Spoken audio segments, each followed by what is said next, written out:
Hello दोस्तों, मैं आशीष कुमार अपने YouTube channel Bihar GK tricks में आपका स्वागत करता हूं। आज हम लोग प्राचीन भारत के इतिहास के अंतर्गत महाजनपदों का उदय से संबंधित इस पुस्तक में जितने भी प्रश्न दिए गए हैं उन सभी प्रश्नों को व्याख्या के साथ पढ़ेंगे। तो यदि आप लोगों ने अब तक हमारा channel Bihar GK tricks subscribe नहीं किया है तो इसे सब्सक्राइब कर लें, साथ ही बेल आइकन को जरूर दबाएं। तो आइए वीडियो को स्टार्ट करते हैं। तो पहला प्रश्न है जिसमें आपको मिलान करना है। तो आप लोग प्रश्न को ध्यानपूर्वक पढ़कर इसका मिलान कर लें। यदि आपको और समय चाहिए तो वीडियो को पॉज कर लें। अब आइए चलते हैं इसके सही कोड को जानते हैं। तो इसका सही कोड है ऑप्शन ए। अब आइए चलते हैं इसके विस्तार को पढ़ते हैं। गंधार का संबंध तक्षशिला से, सूरसेन का संबंध मथुरा से, वत्स का संबंध कौशाम्बी से, कौशल का संबंध श्रावस्ती से और अंग का संबंध चंपा से था।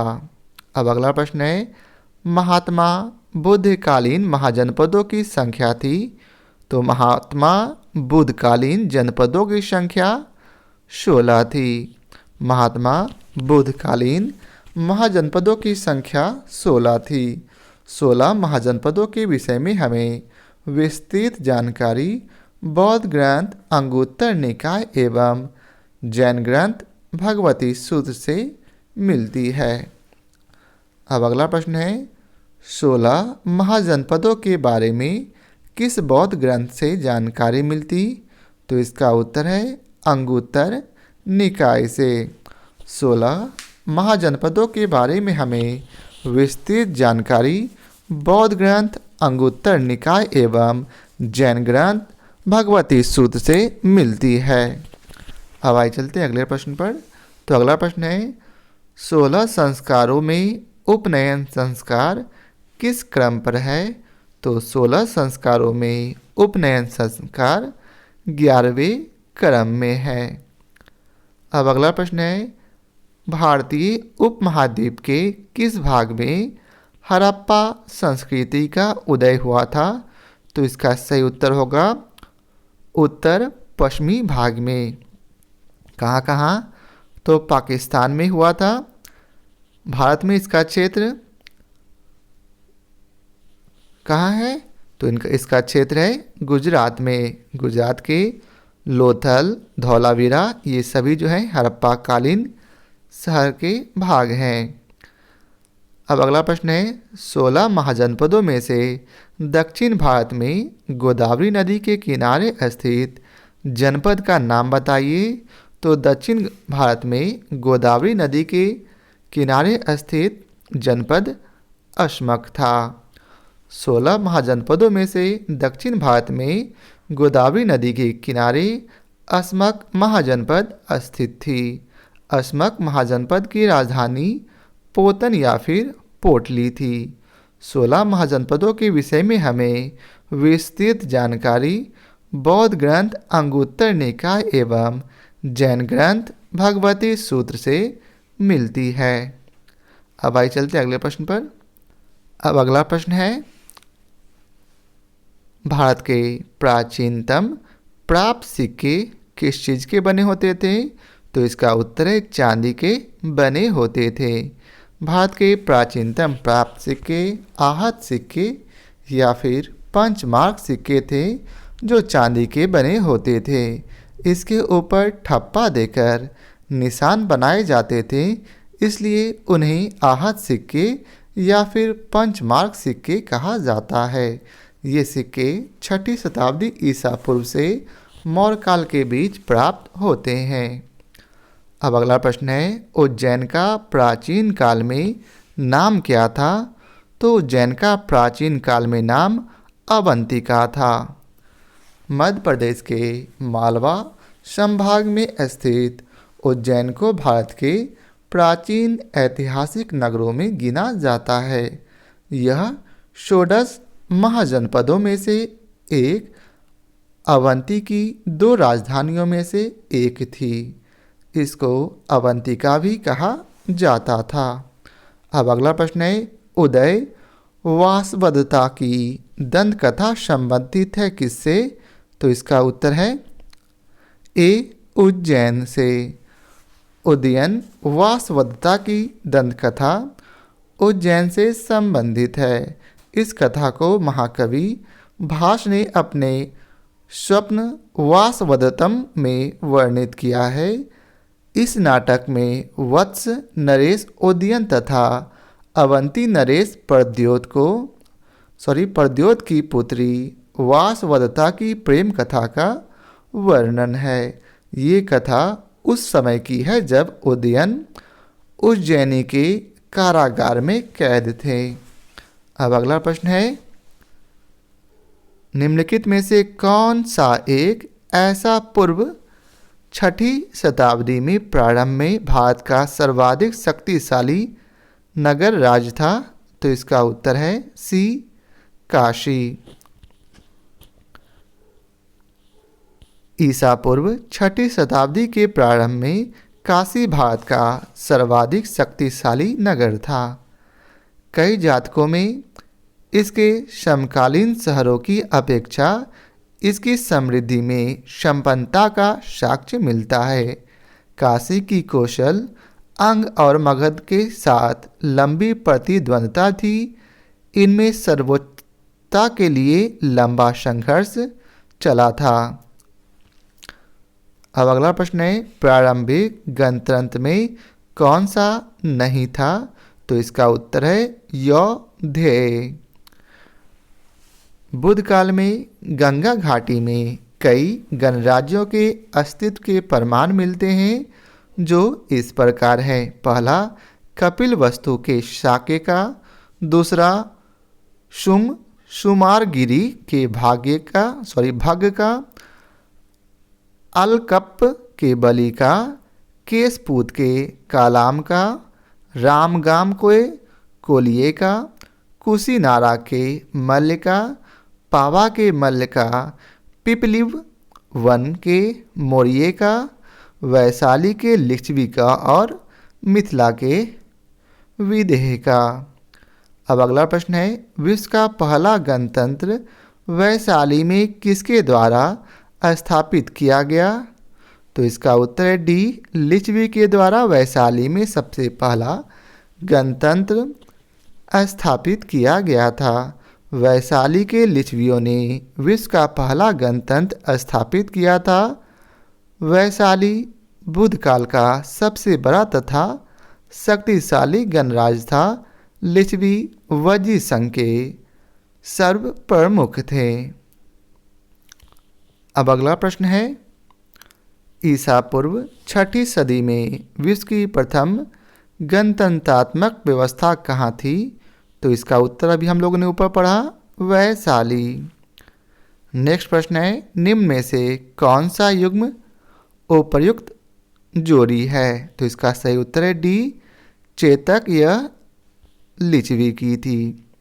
राजा चेतक लिच्छवी गणराज्य के राजा थे। इनकी पुत्री चेलना का विवाह मगध नरेश बिंबिसार से हुआ था। लिच्छवी वज्जी संघ के प्रधान वंशों में से एक था। अब अगला प्रश्न है, 6ठी शताब्दी ईसा पूर्व के 16 महाजनपदों के विषय में निम्नलिखित में से किस बौद्ध ग्रंथ में सूचना मिलती है? तो इसका उत्तर है अंगुत्तर निकाय में। बौद्ध ग्रंथ अंगुत्तर निकाय में 6ठी शताब्दी ईसा पूर्व के 16 महाजनपदों की सूचना मिलती है, जो इस प्रकार है।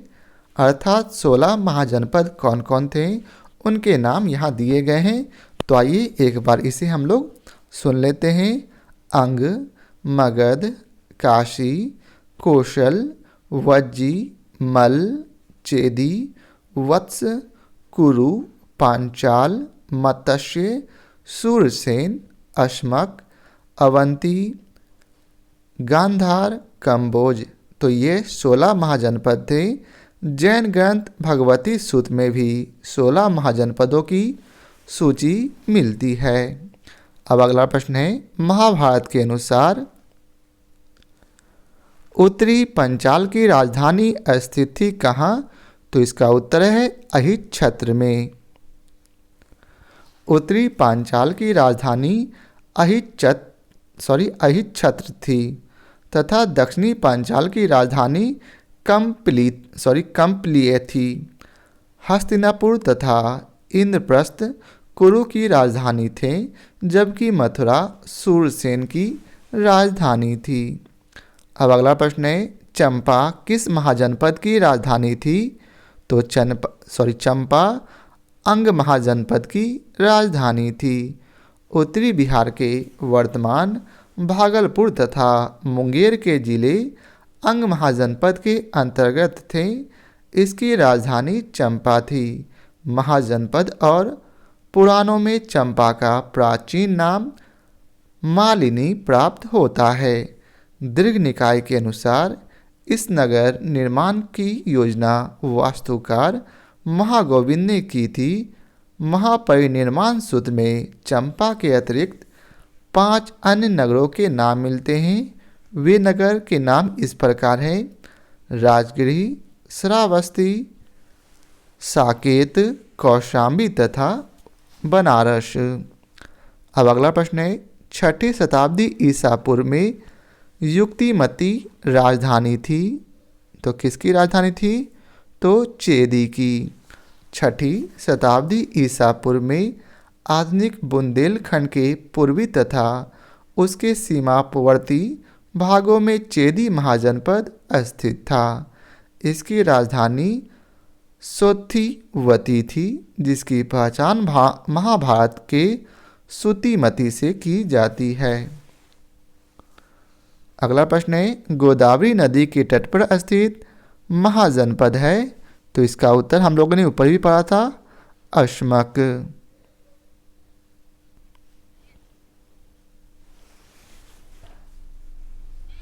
बौद्ध ग्रंथ अंगुत्तर निकाय तथा जैन ग्रंथ भगवती सूत्र में 6ठी शताब्दी ईसा पूर्व में वर्णित 16 महाजनपदों में अस्मक या फिर अश्मक नर्मदा तथा गोदावरी नदी के मध्य स्थित था, जिसकी राजधानी पैठन या फिर पोतन अथवा पोटली थी।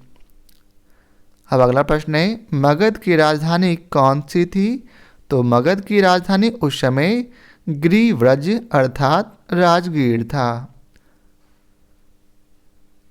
मगध साम्राज्य पर शासन करने वाले प्रथम राजवंश के विषय में बौद्ध ग्रंथों एवं पुराणों में अलग अलग विवरण मिलता है। पुराणों के अनुसार मगध पर शासन करने वाला पहला राजवंश बृहदत्त वंश था। इस वंश के पहले राजा बृहदत्त का पुत्र जरासंध था, जिसने गिरिव्रज अर्थात राजगीर को अपनी राजधानी बनाया। बौद्ध ग्रंथों के अनुसार मगध का प्रथम प्रतापी शासक बिंबिसार था।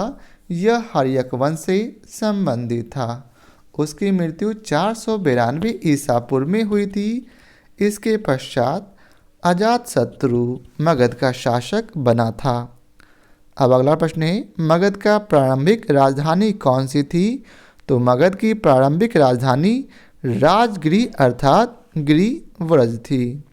राजगीर अथवा राजगिरी बिहार में नालंदा जिले में स्थित एक प्रसिद्ध शहर एवं अधिसूचित क्षेत्र है। प्राचीन काल में यह मगध के साम्राज्य की राजधानी था। माना जाता है कि भगवान महावीर स्वामी ने वर्षा ऋतु में राजगिरी में सर्वाधिक समय व्यतीत किया था।